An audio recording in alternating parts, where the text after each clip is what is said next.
我们教会在今年推动的这个清洁的心思好操练好，那是要给我们一个很好的学习，回应耶稣的大使命跟大诫命。好，在大诫命里面呢，好，大使命就是要去传福音，使万民做主的门徒。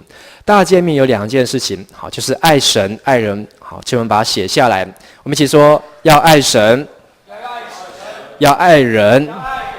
好，那保罗呢？他在提摩太前书1章5节，好，这样子告诉我们。好，在你周报上面第8页，好，也有印出来，我们一起来读。但命令的总归就是爱。这爱是从清洁的心和无愧的良心、无畏的信心生出来的。好，命令的总归是爱，爱神、爱人。这个爱是从什么心呢？清洁的心，还有呢，无愧的良心，还有呢，无畏的信心来生出这个爱。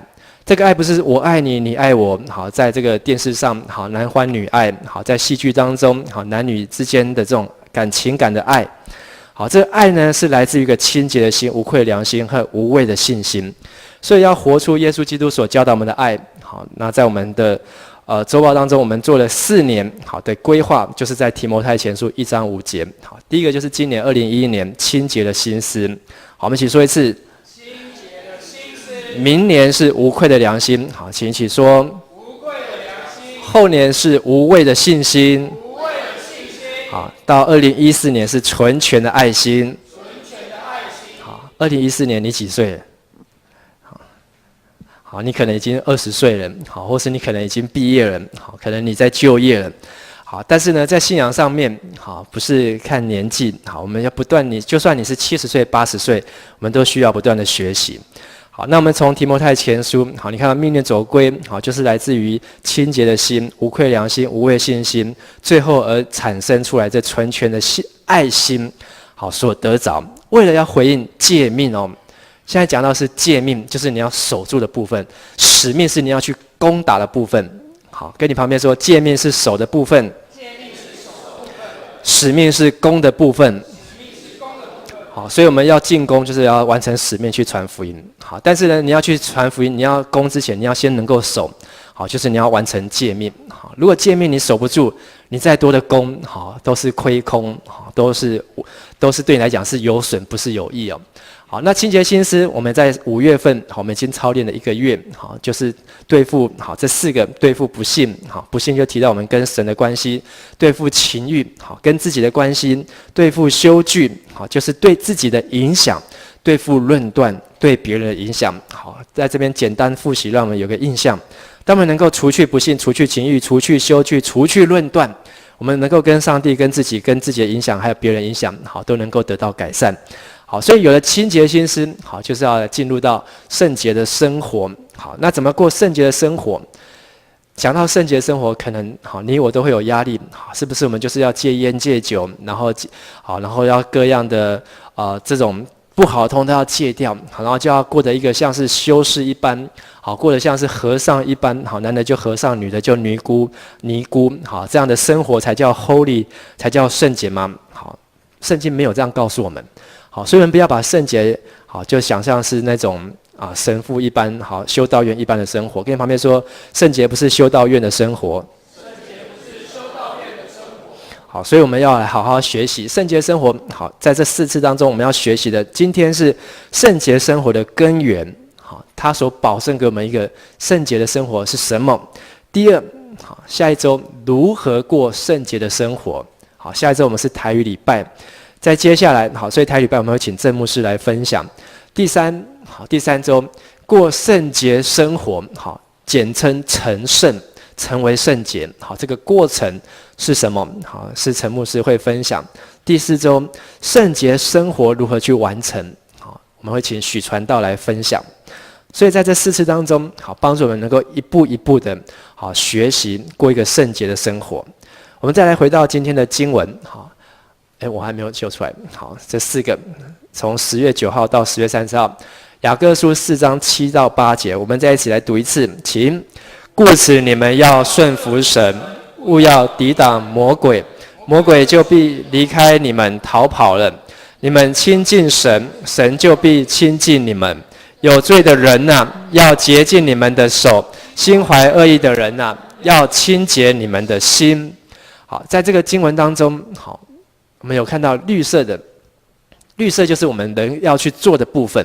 好，要顺服神，然后呢，另外一面就是要抵挡魔鬼，然后亲近神，神就要让神亲近我们。好，有的人不让神亲近哦，然后洁净我们的手，好，清洁我们的心。好，这几个用绿色圈出来的，好，就在经文当中，我们应该要特别去注意，因为这是圣经告诉我们，我们应该做得到、可以做得到的地方。那我们怎么去做呢？好，首先我们要明白，到底神对圣洁的呼召是什么？好，圣洁的呼召，神对圣洁的要求定义是什么？好，首先神拣选我们做他的子民，我们一起说一次：神拣选我们做他的子民。你相信吗？相信的就说阿们。上帝拣选你做他的子民呢。好，我刚才在祷告当中，我们提到这几天在过什么节？双十节，我们都称叫做国庆日。好，请问是什么国？中华民国。好，在世界上有没有中华民国这个国家？好，有。好，但是呢，只有台湾找得到。好，在其他的地方呢，好，你找不到。在世界上其他国家，联合国里面找不到这个国叫中华民国。好，那这是一个很奇怪，过起来有点感伤。好，但是大家已经习以为常的双十节国庆日。好，因为从建国100年来，只有前面10几年是这样。好，有中华民国的 feel。好，到后面几年我们都不知道在过什么中华民国。好，但是我们可以保证，好，我们是过一个上帝国度，上帝要呼召我们做他上帝国度的子民。在上帝的国度当中，你不用这么样的感伤，好，你不用这么样的觉得尴尬，好，因为我们就是上帝国度的子民。什么地方有说呢？好，早在旧约当中，出埃及记19章第6节，好，我们一起来读：你们归我做祭司的国度，为圣洁的国民。上帝对他的百姓的要求，就是要成为他的国民。好，祭司的国度，圣洁的国民。所以我们必须要成为圣洁的国民，这是上帝的拣选跟上帝的呼召。好，上帝原来就是要我们在他的国度当中。好，但是他并没有设立王来治理我们。好，最早是有一个领袖摩西来带领他们，后来有约书亚来带领他们，后来有士师来带领他们，后来有撒母耳来带领他们。他们一样可以在众国列国当中，好，世界强国当中，好，可以生存，是因为有上帝做他们的君王。神做他们君王，可是百姓不要。他说我们要一个王，像其他国家来治理我们，所以上帝就给他们一个扫罗王。好，没有想到扫罗王有了王之后，就是祸乱的开始。好，虽然有了大卫，有了所罗门，但是王国最后还是破灭。好，然后进入到他们没有国家的时代。但是上帝的旨意没有改变，不论有没有国王，不论有没有总统，有没有一个领袖来带领，上帝呼召你成为他的国民。跟你旁边人说，上帝呼召你成为他的国民。成为他的国民呢？好，上帝这样说，利未记19章第2节，我们一起来读：你们要圣洁，因为我们神是圣洁的。他的国民要求很简单，就是要圣洁。好，成为美国的国民要什么要求？就是要美国的这个身份证明，好，要美国的公民的身份，好，就可以成为美国国民。他不管你是什么肤色，不管你是什么种族，讲什么语言，好，只要你能够证明你是在美国出生的，好，或是你的父母亲好是美国人，好，你就可以成为美国的公民。好，所以美国呢，好，他以前一直很开放，好，让各个族群进去，好，现在他们一直很想办法限制，好，所以去美国很难。好，因为他很担心你会跳机啊，很担心你要成为他们的公民。但是上帝他不会这样子的担心，他欢迎你成为他的国民。但是第一个条件，好，就是圣洁。所以圣洁的生活就是圣洁的神他的呼召。所以什么是圣洁？很简单，就是看神。那保罗说，在帖撒罗尼迦前书4章7节。神召我们本不是要我们沾染污秽，乃是要我们成为圣洁。所以上帝的呼召就是要你成为圣洁。好，再跟你旁边的人说，上帝呼召你成为圣洁。所以过一个圣洁的生活，就是上帝呼召我们的什么呢？目的之一。就是要你圣洁。好，圣洁到底是什么呢？好，我们会清楚，好，会逐渐让大家看见，好，上帝对圣洁的要求。好，但是我们要先知道为什么要圣洁。好，绝对不是为了要像出家人好这样追求，或是过修道院的生活，而是不论你要不要出家，不论你要不要成为牧师，你要不要全职服侍神，上帝都呼召你要圣洁，这样才能成为他的国度的子民，成为他的百姓。所以圣洁的秘诀是什么呢？好，就是亲近神。我们一起说，亲近神就是圣洁的秘诀。好，不是把头发剃掉，好，不是吃菜不吃肉。圣洁的秘诀不是躲到深山里去，好，远离人群，这都不是。圣洁的秘诀，亲近神。所以圣洁不是我们靠修心养性、刻苦修行做到，好，也没有人能够靠自己的行为怎么样得救。好，如果你能够靠行为得救，哇，慈济一定最先得救。好，如果能够靠行为得救，德蕾莎修女一定先得救。但是圣经里面，好，这些宣告得救人，好，包括耶稣最后在十字架上要断气血，对旁边的那个强盗说：“今天你要跟我同在乐园。”他也得救了，他甚至还没有做到什么好事，他只不过好对另外一个强盗说：“好，他也是个义人，他相信神是个义人。”好，耶稣就给他这样的一个门票，今天你可以进乐园了。哇，这个是一个恩典，所以得救不在乎行为。跟我说一次，得救不在乎行为。你不能营造一个圣洁的生活，为了要交换得救。好，所以有很多的人，很多的宗教就是营造这样子。好，你不能杀生，不能吃肉。好，你不能做这个不能要尽很多的事情，好，你才能够得救。好，没有，因为我们都是罪人，好，我们都是软弱有限的人。这个礼拜牧师去参加一个退休会，好，在三育基督书院，好，在好像4-5年前，我们的主日学青少年主日学去那边，好，曾经住过。那去到那边的时候，好，就是主题就是叫做健康乐活，好，牧者健康乐活退休会，好，就是要你健康快乐的生活。里面好进去呢，好，它只有一个主题，就是告诉你要吃素。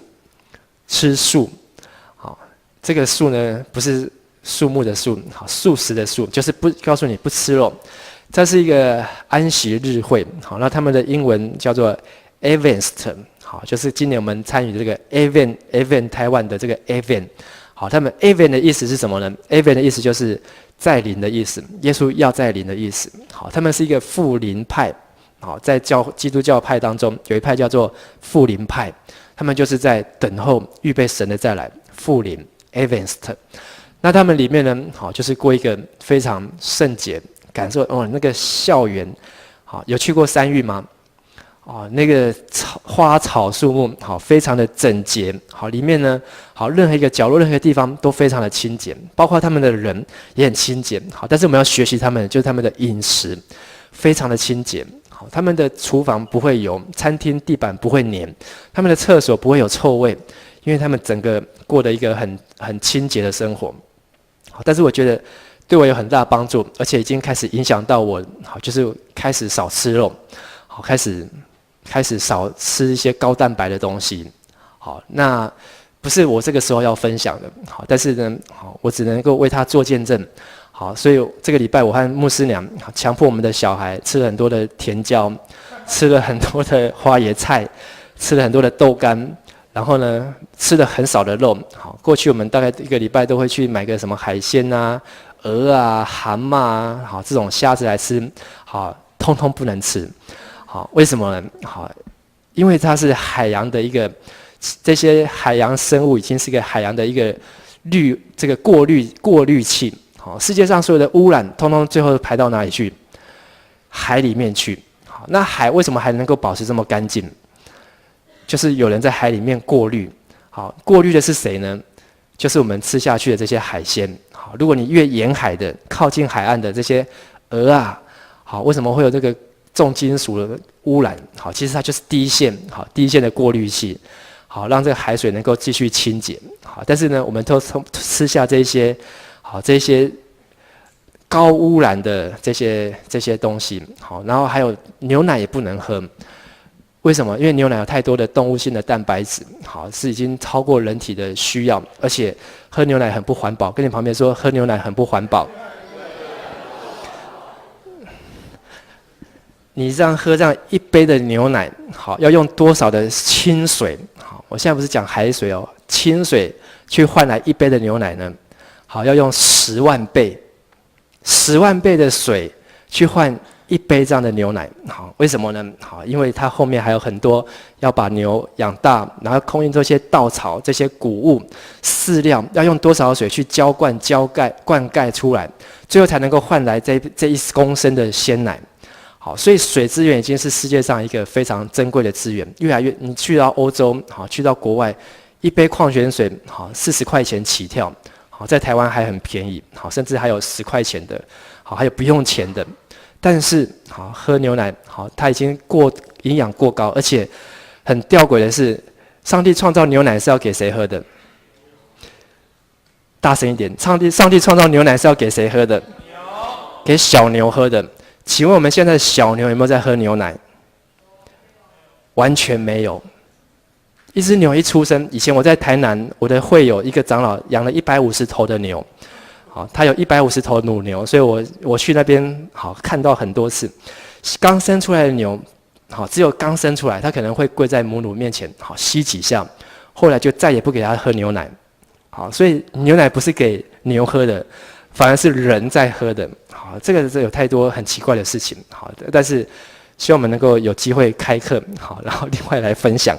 但是呢，我要讲的是，你把饮食作息调整好，不需要太多的肉，好，你就不会排出太多的这些的污秽，好，厕所就不会臭，好，你排便出来、排尿出来也不会那么浓，也不会那么臭，好，所以整个环境通通都改变。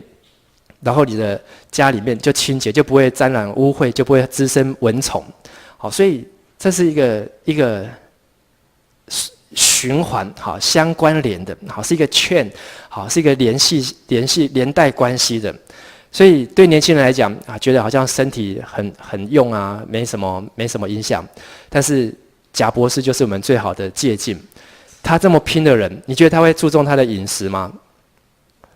我是不晓得了。但是一天要工作12个钟头的人，他会有好好去注重说我要吃什么喝什么吗？好，他也不会很少去注重他自己的身体健康。所以他虽然对世界有很大的贡献，好，对他的生命却是一个很大的伤害。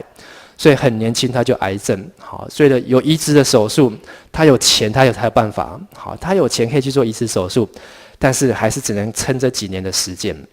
所以人赚得全世界，却赔上自己的生命。有没有人想要像贾博士一样56岁就过世的？但是你可以让世人称颂的、扬名世界的，有没有人？我觉得这也是一个很好，谢谢。我相信这是一个很可以吸引我们的。但是再仔细想一想，经过了100年后、500年后，好，世人对贾博士的想法是什么？就像你现在讲到车子的发明是谁发明的？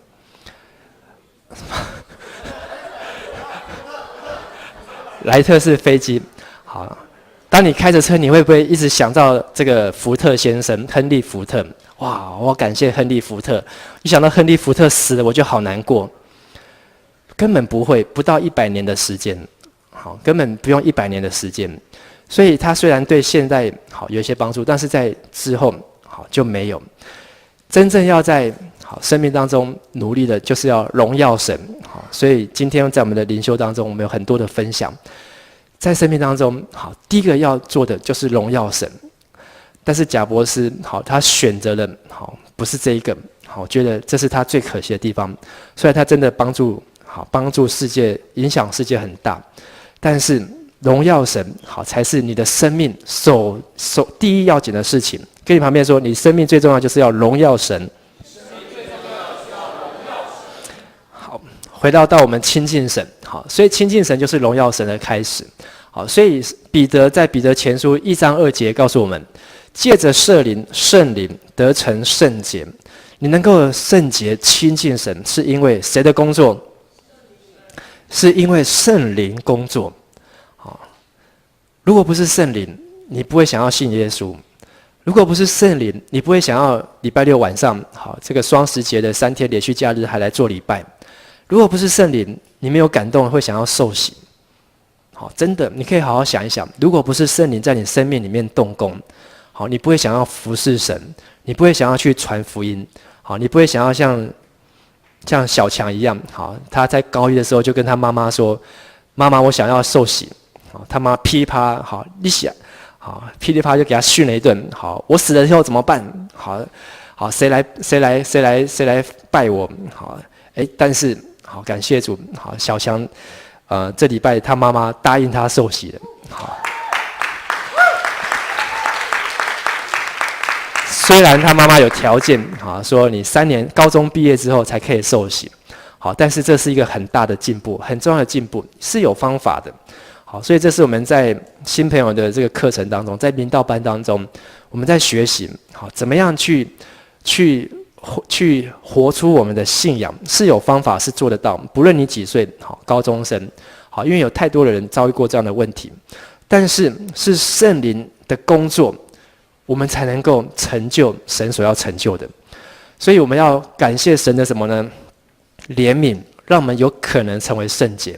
如果不是神的怜悯，好，你不会过得像现在这么平顺，好，你有可能在各种试探环境当中，好，诱惑当中，在各样的声色场所当中，好，来过你的生活。但是有神的恩典，我们还是要努力来亲近神，好，因为圣经应许是我们要亲近神，神就必亲近我们。所以谁先？人要先主动。上帝他也可以来亲近你啊，但是当神来亲近你，不一定是好事。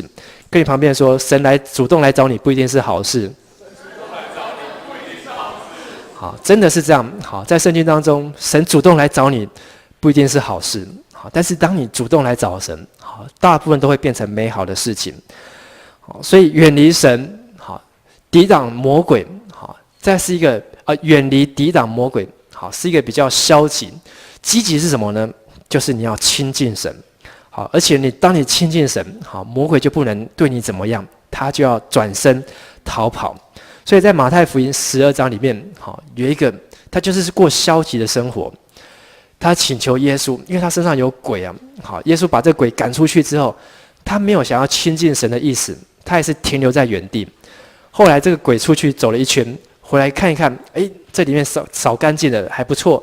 他就找7个比他更坏的跳进去，住在那个人生命当中，就那个人生命变得更惨，因为他没有亲近神，他没有主动。所以当我们能够主动的时候，我们才能够保护我们。所以最后我们要来问，怎么样亲近神，过圣洁的生活呢？有5件事情是我们今天要一起来学习的。第一件事情，怎么样亲近神，就是以敬拜亲近神。我们一起说一次。敬拜呢，好，当然狭义的说，就是说在圣殿里面，在教会当中，在做礼拜的时候来敬拜。好，诗篇65篇第4节，好，我们一起来读。你所拣选使他就我们必因你居所，你圣殿的美福知足了。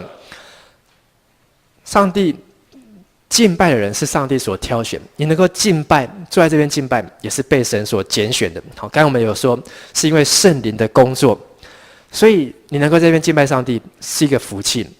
阿们吗？好，有的人还不一定很认同，但是有一天你会明白，这个时候不敬拜上帝，这时候可以做什么？好，这时候可以做太多的事情。我可以在外面玩，我可以去旅游，好，我可以念书，好，我可以在家里打电脑，我可以去看电影，我可以去逛街，我可以去聊天，那样会让你得到开心快乐，没有错，但是不会让你得到福气。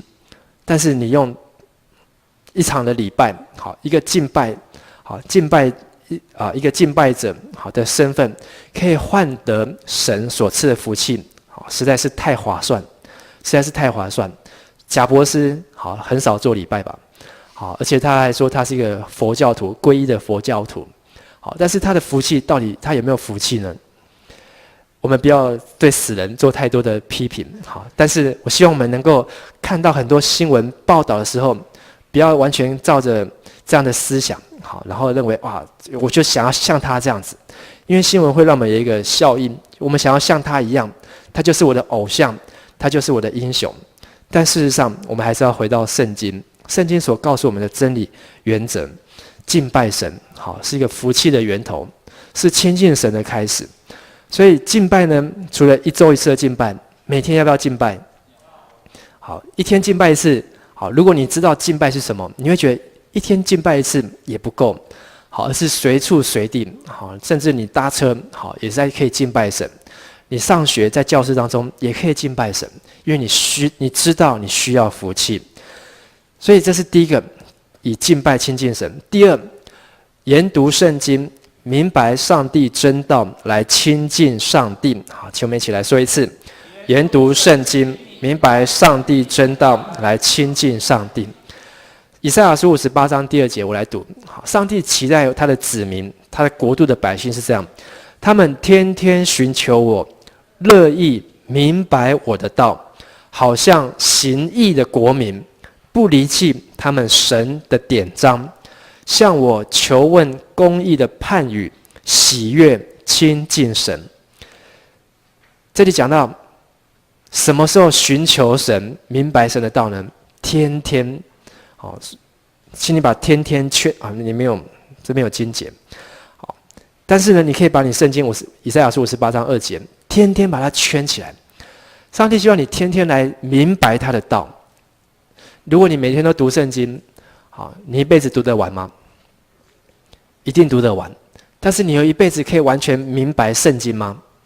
我可以告诉你，你每天读圣经，每天读4章，好，每天读3个小时，好，不要3个小时，每天多读1个小时，你一辈子神的话，你也明白不完，因为里面有太多太多的真理，太多太多的智慧，好，是无穷无尽，无穷无尽。所以大科学家牛顿，他知道圣经里面有宝贝，好，他一天要花很多的时间读圣经，他只用剩下的时间研究科学，他还可以搞出个万有引力，还可以搞出个运动定律。但是圣经带给他人生当中很大的启发帮助，这是牛顿他所深信的。这是他爸爸是牧师，好，所传给他的信仰。所以读圣经，你不要把它当成是一种占掉你时间，或是破坏你计划的事情。好，在今天在普遍的教会当中，好，在普遍在我们年轻人当中，读经你会觉得是一个沉闷，读经觉得是一个花时间，好，读经觉得是一个可有可无，好，是一个压力。这样想，你思想这样想的时候，好，就会产生错的结果。好，读经好是领受上帝祝福的开始。好，跟你旁边说，读经是领受上帝祝福的开始。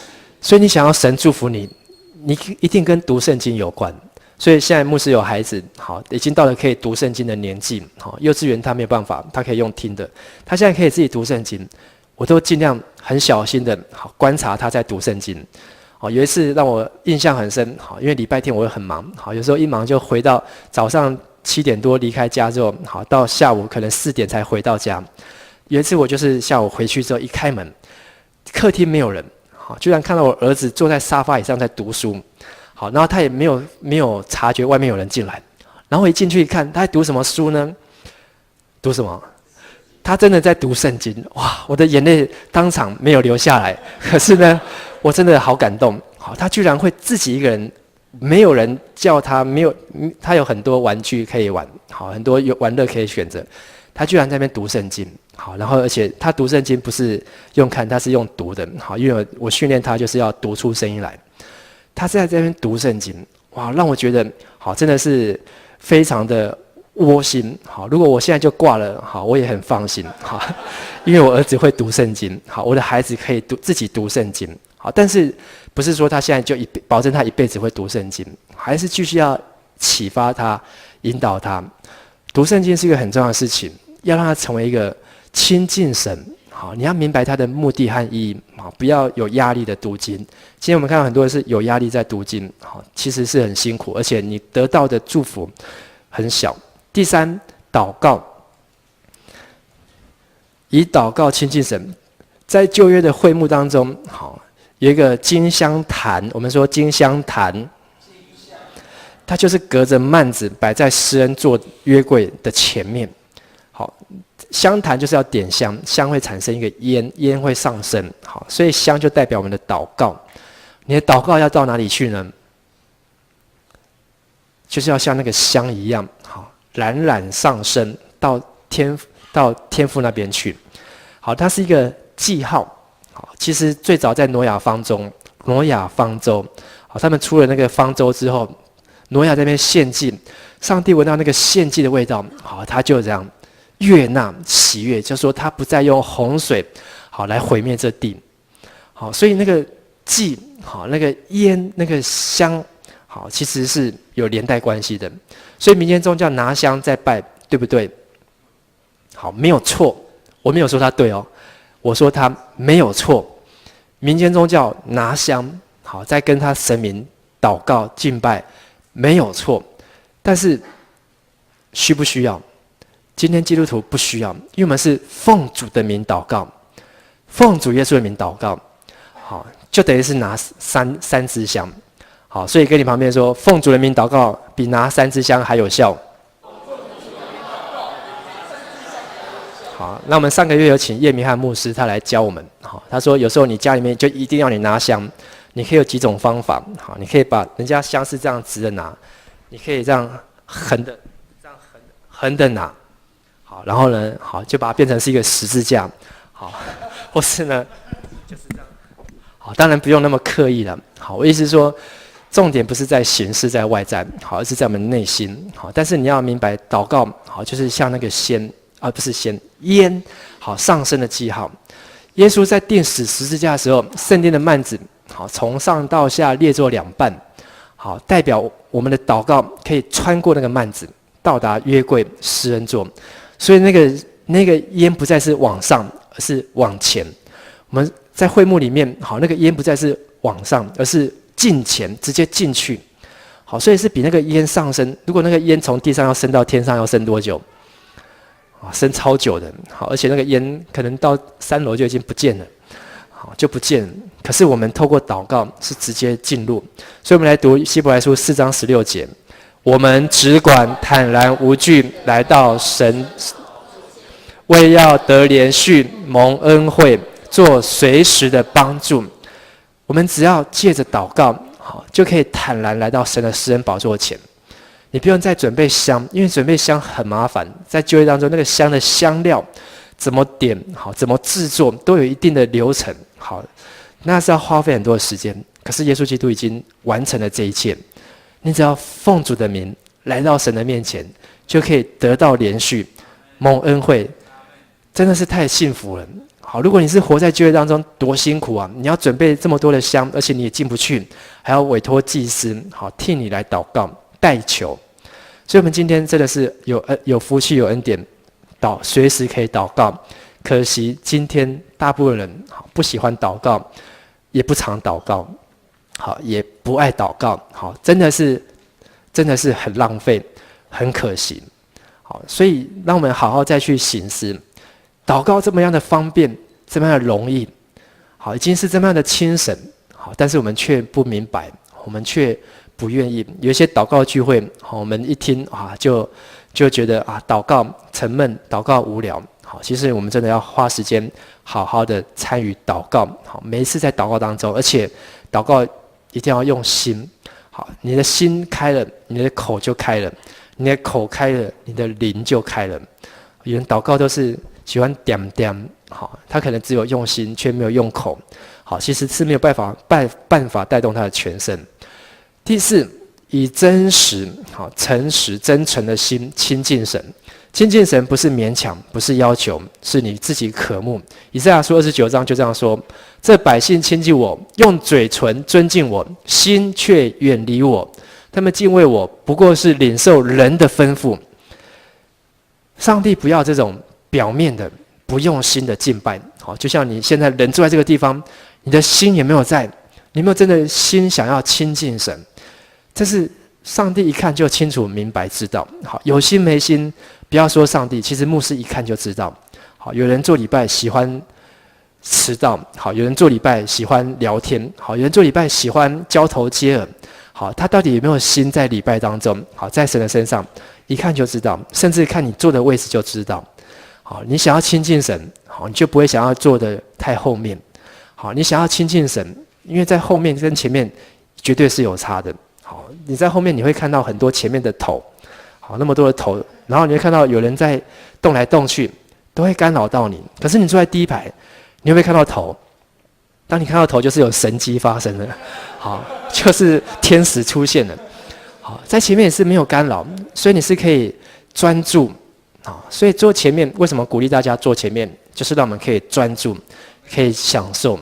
好，所以我觉得这个已经是强调 N 年的事情。好，但是我们还是很容易忘记。好，用心来敬拜。我不是说现在坐最后面的人好就是最糟糕，因为有一些穿背心的，好，他们就必须要坐在那个地方。好，但是呢，好，坐在后面的地方，好，你一定要告诉自己，你要更专心。你要比前排的人更专心，你才有办法达到跟坐在前排的效果。如果你坐在后排，你又不够专心，你的效果好不会坐在前排来得好。好，听得懂，好，而且我讲的是实话。所以亲近神是从我们的心里面的意愿，好，自愿。今天有一个不是长老教会，好，因为早上团契在开会的时候，好，就有人跑来说，有2个其他教会的人，好，他跑来找我。然后呢，要问关于青年事工的问题，好，很少这样子，好，因为他也没有先预约，就不直接跑来，然后说我在开会，他说他们可以等，好，如果要开到12点，他们也在楼下等，后来就下去，好，跟他们先谈一下。可是呢，他提到他们教会的问题，就是他们教会带年轻人，好，带不起来，而且带得很辛苦。然后呢，他已经在我们教会的网站，好，已经观察很久。然后也看我们的这个讲道，好，可能搞不好连今天的讲道他也会听到，可是我没有讲出他的名字，他就在讲出说他们教会的问题是年轻人好很被动，都跟着家长来，说对我们教会也是这样，所以我们教会产生了两种模式，一种会跟家长来的，好，我们就让他参加在礼拜天的；一种他自己想要来的，我们就尽量鼓励他参加在礼拜六的。礼拜天你只要花90分钟。1个半小时，好，然后就完成你的宗教的义务责任。好，礼拜六的人，你可能要多花2倍的时间，好，从5点到9点，好，你要中间还有吃饭，好，3个小时，而且甚至你还要服侍。在礼拜天，你大概从小到大服侍都很简单，好，很容易，好，但是在礼拜六你还要服侍，你可能还要做同工，你可能还要参加很多，好，但是这是挑战，好，所以。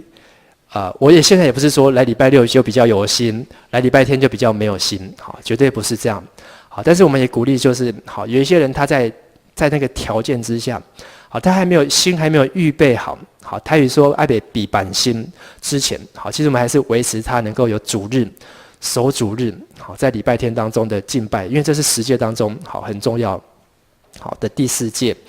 但是呢，我们也希望他能够一直持续的守下去，好，都不要离开神，好，至少保证他的生活在神的掌管之下，好，就像王雪红，好，他这么大的大老板周永明，好，这么强的执行长，他们都有在守主日，他们都有在敬拜神，他们都要分别为圣，好，把时间分出来。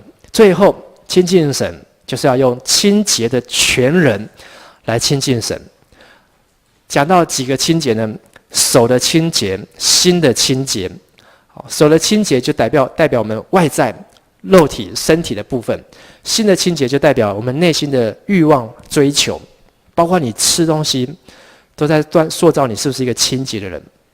如果你吃了很多的肉、鱼、虾，我保证你不是一个清洁的人。原谅我这么说，好，但是这是我这礼拜去一个很深的感受。你吃太多的肉，吃太多的火锅，吃太多的这个卤味烧烤，好，你的身体负荷很大，好，你要小心。虽然你很年轻，但是你是很危险。好，牧师也曾经是这样，好，所以这个礼拜牧师做了很多疯狂，好，对我来讲很疯狂。我去参加这个人家学校的板凳，好，这个家长会要交接，好，我居然去吃素食桌。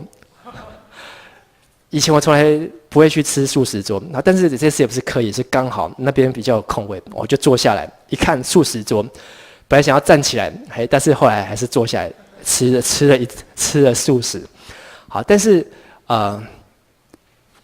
我们的身体好是圣灵的殿，好，你的身体顾不好，你怎么去顾上帝的家？好，你怎么去顾教会？好，身体爱顾好，好，跟你隔壁讲，身体爱顾好。这都是我们对老人说的话，可是现在年轻人也要学这句话。好，你有没有在顾你的身体？好，你等一下出去，我知道等一下大概有好几十人，好，准备要去吃宵夜，好，而且已经是习惯吃美食，好，其实就是某种的上瘾，你承认吗？好，你吃以前我们吃那种，我小时候吃我家牛排是80块，80块就可以吃到我家牛排。好，后来呢，吃到贵族牛排180，然后现在越吃越好，好，然后这个西体好400块，然后吃到台塑1000块，好，越吃越好。你会发现，你吃过这个1000块的，你有没有想再去吃那个80块的？不太会，你会比较，但是你就是越玩越大，好，这个瘾头就越来越大，好，要小心，因为有一天你会停不下来。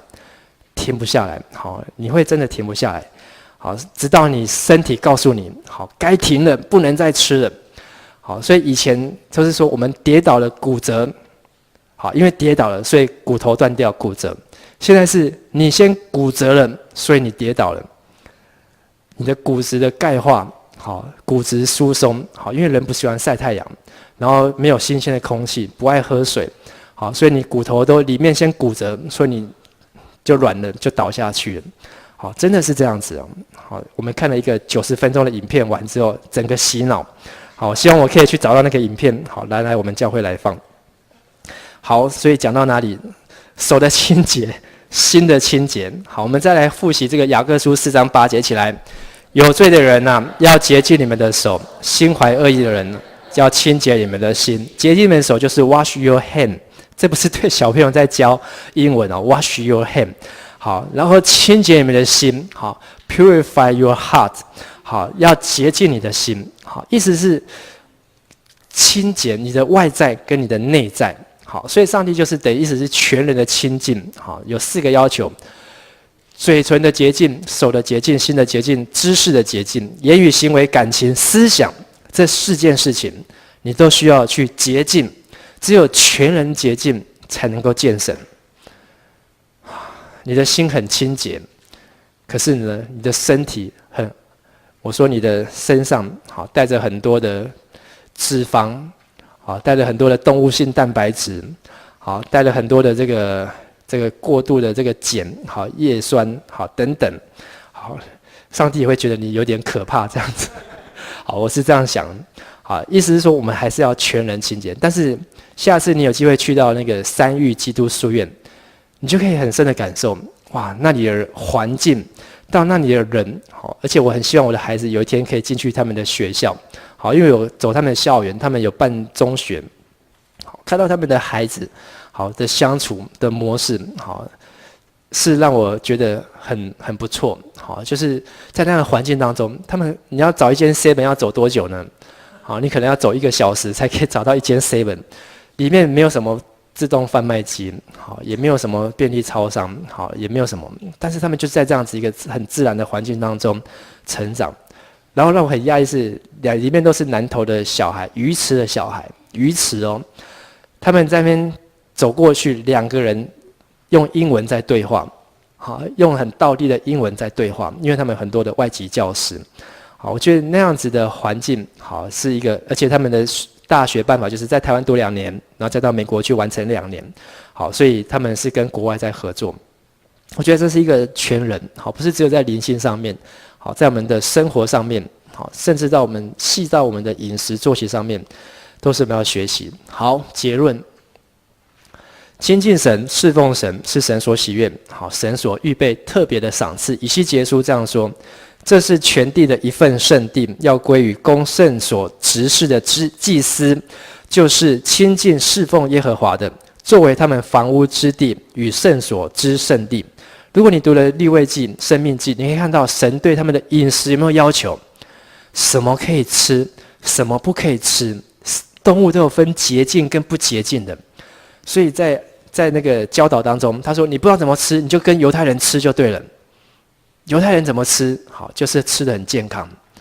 好，所以犹太人很少有癌症，很少有疾病。好，是因为他们就是律法已经保护好他们，让他们在这样的一个饮食环境当中。所以亲近神是我们的一种意愿的表态，意愿的表态是人要付出的代价行动。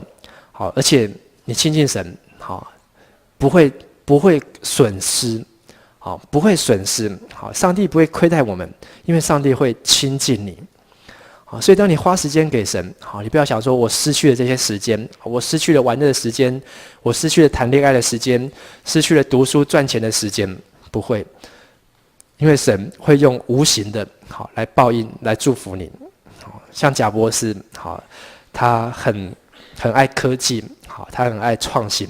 可是他也失去他人生很多的时间，跟家人的时间，跟孩子的时间，好，认识神的时间。好，56岁都比我的爸爸妈妈还小太多了。好，可能都比你们在座的父母还要年轻。好，真的是很可惜。好，但是如果人生有了神，那就意义完全不一样。所以亲近神也是过圣洁生活的根源，还有保证。好，所以圣洁生活是什么呢？简单说就是亲近神，所以我们要在这个正确的道上来奔跑。诗篇119篇，我们一起来读：你开广我心的时候，我就往你命令的道上直奔。好，这是另外一个翻译。好，但是当我们的心向神敞开，你就可以在这条路上来直线奔跑。好，因为你找到了人生的目标，人生的源头。虽然你不能像贾伯斯，还有美国总统，还有女神卡卡，好，为你吃了1天的苹果，但是你的人生好是有神给你保证。所以今天的信息好，我希望你可以周报上面有列出来，你可以在空白地方好记号，或是写下你要采取什么行动，要不要吃素啊？好，要不要读圣经啊？好，要不要多一些祷告啊？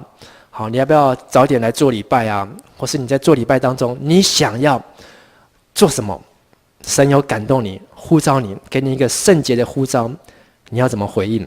第二，好，什么时候要做？好，什么时候开始要读圣经？我们每个礼拜都有2个读经的聚会。好，我们每个礼拜都有2个祷告的聚会。好，你什么时候要来参加？好，你也有个人的祷告。好，你在家中好要好好来读圣经。我们周报隔壁页第10页，好，就有每个这一周的读经的经文。好，你可以每天读，好，成为你的帮助，成为你的提醒，给自己一个时间。第三，你知道这些事情很好，你可能做不到，好，你可以跟神来祷告，求神帮助你。我们一起来祷告。慈悲我们的父神，我们向你献上感谢。主，今天是我们在圣洁生活第一堂的操练，学习圣洁就是要亲近神。